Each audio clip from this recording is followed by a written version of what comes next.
Excellence, Monsieur Denis Sassou Nguesso, Président de la République du Congo,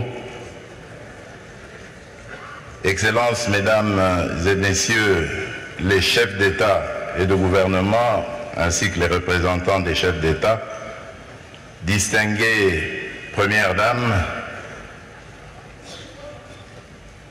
Madame la représentante du secrétaire général des Nations Unies, Mesdames et Messieurs les chefs des délégations et chefs des représentations diplomatiques, Mesdames et Messieurs distingués invités, je me réjouis particulièrement de prendre part ce jour à ce sommet inédit réunissant les trois bassins des écosystèmes de biodiversité et des forêts tropicales mondiales, à savoir l'Amazonie, le Bornéo-Mékong et le Congo.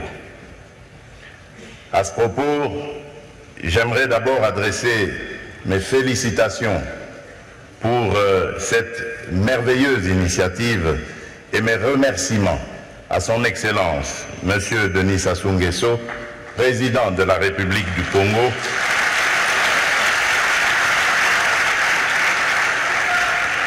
ainsi qu'au peuple congolais pour l'accueil chaleureux, auquel je suis habitué d'ailleurs, pour l'accueil chaleureux nous réservé à ma délégation, à mon épouse et à moi-même.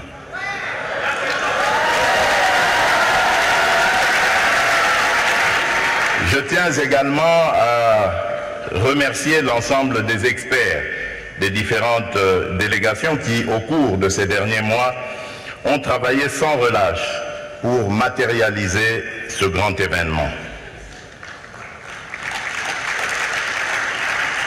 Excellences, Mesdames et Messieurs, ce sommet vient à point nommé en ce qu'il nous permet de réfléchir à quelques semaines de la tenue de la 28e conférence des parties à la Convention cadre des Nations Unies sur les changements climatiques, prévue très bientôt aux Émirats Unis, de réfléchir sur des perspectives concrètes en vue de l'application effective de l'accord de Paris sur le climat, mais avant tout d'entrevoir la possibilité d'adoption d'une stratégie commune visant à ressortir le rôle central joué par nos États dans la lutte contre les changements climatiques. En effet, bien que la grande messe sur le climat approche à grands pas, ce sommet, appelé communément de nos vœux, consiste plutôt en une opportunité, en même temps qu'en un défi inouï, au vu de cette caractéristique que nous avons en partage, celle d'abriter sur nos territoires respectifs les trois plus grands massifs forestiers tropicaux de notre planète. À cet égard, et face aux grands défis du réchauffement climatique pour lequel nos forêts sont mises à contribution pour la sauvegarde de l'humanité, il nous revient par cette occasion de passer en revue les possibilités d'établissement de synergies et d'adoption de stratégies communes visant à nous rendre davantage audibles et de renforcer notre contribution dans la lutte contre le réchauffement climatique et face à la perte érosive de la biodiversité. Excellences, Mesdames et Messieurs, nous sommes face à un problème dûment identifié, dont le diagnostic a été clairement posé et pour lequel les solutions sont non seulement connues, mais avant tout réalisables avec le concours et la bonne volonté de chacune des parties prenantes. Mieux que quiconque, nous sommes conscients que nos forêts constituent l'ultime rempart pour une humanité confrontée au risque sans cesse croissant d'un dérèglement climatique irréversible. En effet, avec plus de 80% des forêts tropicales du monde, les bassins de l'Amazonie, du Bornéo-Mékong et du Congo jouent un rôle stratégique dans la lutte contre les changements climatiques. Bien plus nos forêts réunies rendent d'autres services écosystémiques immenses, innombrables et vitaux pour l'humanité. Fort de ce rôle, nous devons désormais nous assurer que l'amélioration des conditions socio-économiques des communautés locales, gardiennes de ces forêts, figure au centre de l'agenda de la gouvernance mondiale et les services écosystémiques fournis par celles-ci valorisés à juste titre, tout en rendant hommage aux générations qui nous ont précédés et aux peuples autochtones pour leur contribution dans cette lutte. Ce sommet constitue une opportunité pour adresser les défis multiples auxquels ces populations sont confrontées, elles qui vivent de la forêt et dans la forêt. Il s'agira notamment de mettre en place une synergie d'action et des stratégies de coopération pour mieux préserver nos forêts, restaurer les écosystèmes et lutter efficacement contre la pauvreté en vue du bien-être de nos populations. Pour y parvenir, il nous faudra notamment plus de coopération technique et scientifique en vue du renforcement de nos capacités de lutte contre ce phénomène. Excellences, Mesdames et Messieurs, dans le cadre de nouvelles perspectives économiques au niveau global, nos États sont appelés à développer des programmes d'investissement mieux structurés visant non seulement la valorisation de nos ressources naturelles, mais aussi le renforcement de la résilience de nos systèmes socio-économiques face à la crise climatique. La République démocratique du Congo plaide pour la diversification des sources de financement climatique, entre autres le développement d'un marché de carbone juste et équitable, comme mécanisme de gestion durable, aussi bien dans les 3 bassins forestiers tropicaux que des autres massifs forestiers du monde. En effet, ce rôle stratégique que joue la République démocratique du Congo dans la lutte contre les changements climatiques n'est plus à démontrer. Avec plus de 62% des forêts du bassin du Congo et environ 70% de ses tourbières, plus de 52% des réserves d'eau douce de l'Afrique, sa méga biodiversité classée 5e au rang mondial, mon pays qui a pris toute la mesure de sa responsabilité naturelle et historique, entend assumer son leadership environnemental et climatique naturel ensemble avec ses pairs de tous les bassins.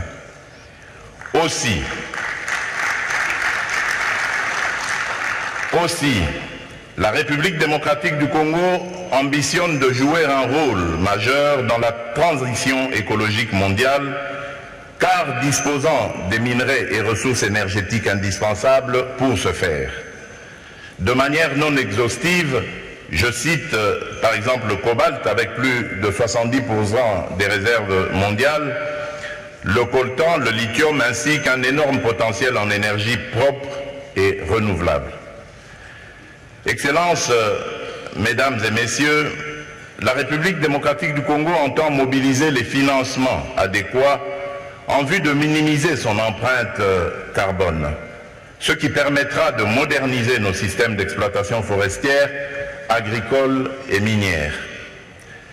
À cet effet, j'ai initié plusieurs réformes structurelles tendant au renforcement du cadre juridique et de gouvernance climatique dans mon pays.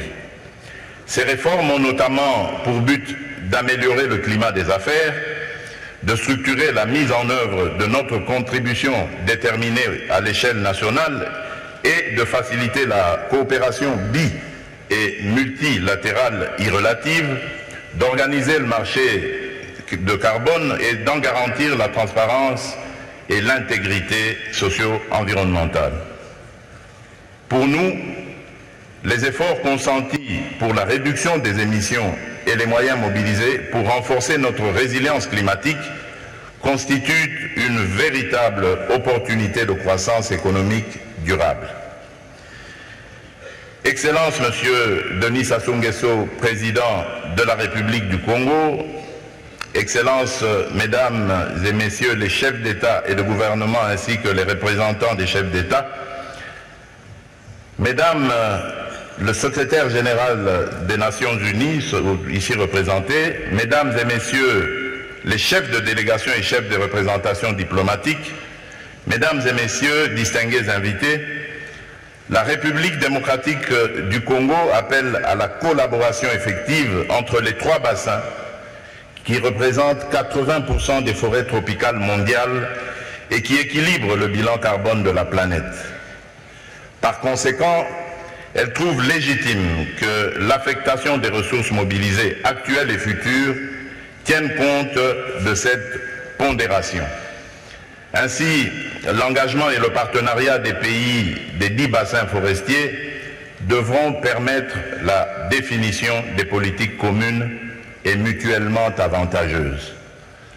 Mesdames et Messieurs, avant de conclure mon propos, permettez-moi de réagir à la très brillante prestation de notre frère le président William Ruto, qui malheureusement s'est un petit peu déplacé, mais également de notre frère le président Brice Oligui, sur la nécessité d'être unis et les avantages qui en découlent. Je suis un panafricaniste convaincu.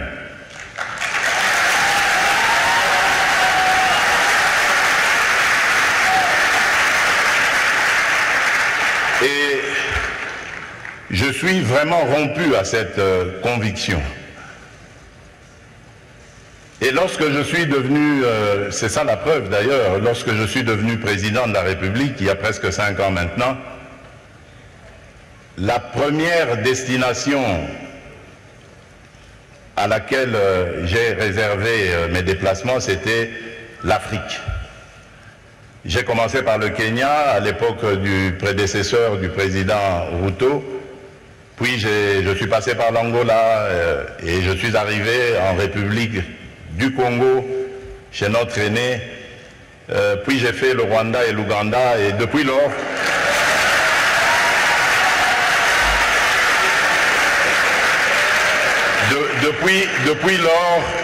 depuis lors, j'ai parcouru et visité tous les 9 pays voisins de la République démocratique du Congo. Il paraît que je suis le premier président à l'avoir fait. Qu'à cela ne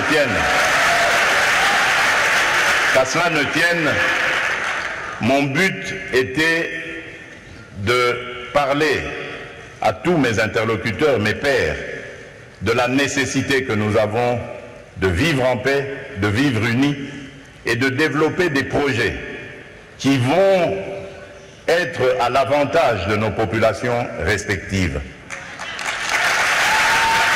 Et je suis en mesure de vous donner, pour chaque pays que j'ai visité, chaque pays voisin, les projets sur lesquels nous avons commencé à parler, à nous organiser pour les développer. Donc c'est vous dire l'attachement que j'ai à la paix et à l'unité des peuples d'Afrique. Mais, car il y a un mais,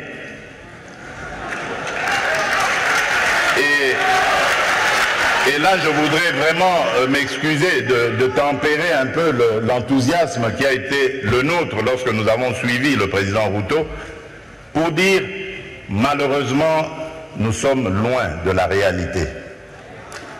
Parce qu'en ce moment, par exemple, où nous parlons de ce sujet très, très important, hyper important, la conservation de notre biodiversité, de nos forêts, il se passe actuellement dans le parc de Virunga une des réserves naturelles les plus importantes au monde, en forêt, en biodiversité, un activisme armé qui met à mal cet écosystème, qui le détruit. Et cela n'a pas été décidé à Washington, à Paris, à Bruxelles ou à Londres. Ça a été décidé en Afrique, et plus précisément à Kigali.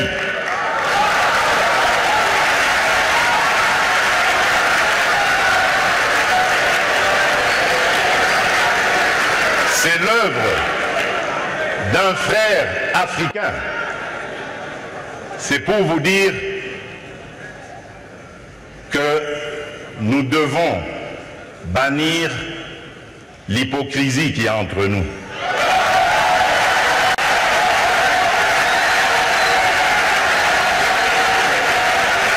Nous devons bannir des fléaux tels que le tribalisme, la haine de l'autre. Et c'est là, je crois, que nous pourrions parler d'abattre nos barrières, d'effacer les tarifs douaniers, etc. Tout simplement parce que, malgré nos engagements, rappelez-vous, à l'Union africaine, l'horizon 2020 était l'objectif pour faire taire les armes en Afrique. C'est devenu une chimère. Et nous ne nous en offusquons pas. Nous ne condamnons pas. Et tant que ce sera comme ça, il faudra oublier toutes les bonnes initiatives telles que celles préconisées par le président Ruto. Nous devons avoir le courage de nous regarder entre Africains, les yeux dans les yeux.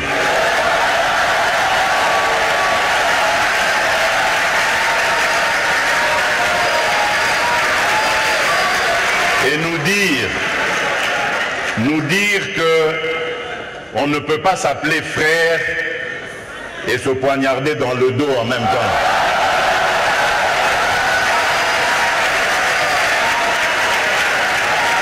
Nous devons arrêter de rejeter nos responsabilités sur les étrangers non africains. La colonisation, ça fait une soixantaine d'années qu'elle allait terminer en Afrique. Ceux qui nous avaient colonisés, divisés, aujourd'hui ils ont compris le sens de la paix.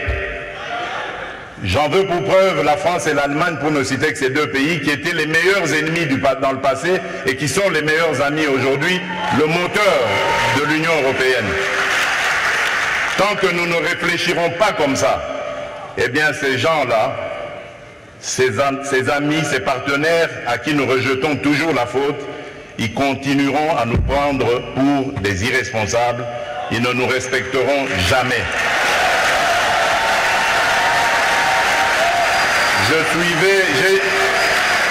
J'ai suivi tout à l'heure avec attention l'adresse du président Macron, toute sa bonne volonté à vouloir venir dans des partenariats, mais j'ai tout de suite compris par son attitude que c'était du politiquement correct. Il n'en croyait pas un mot. Non pas parce que lui est menteur, non, loin de là. Parce que nous ne sommes pas sérieux, et eux le savent. Le jour où nous mettrons fin à ce à quoi nous assistons aujourd'hui, à l'est de la République démocratique du Congo par exemple, des voisins qui viennent semer la pagaille, la mort, la désolation, uniquement dans le but de s'enrichir, de piller les ressources. Le jour où nous mettrons fin à ce genre de comportement, alors oui, là nous aurons compris. Parce que je suis désolé, en tant que président de la République démocratique du Congo et face à ce genre de choses, je ne suis pas tenté de construire des ponts, mais plutôt des murs pour sécuriser ma population.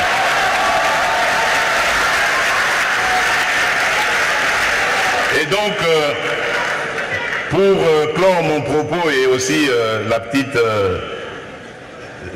le petit écart que j'avais fait de mon discours, je formule le vœu que les assises de Brazzaville lancent un nouveau départ pour la gestion durable de nos forêts, l'amélioration des conditions socio-économiques de nos populations et une meilleure protection de la planète.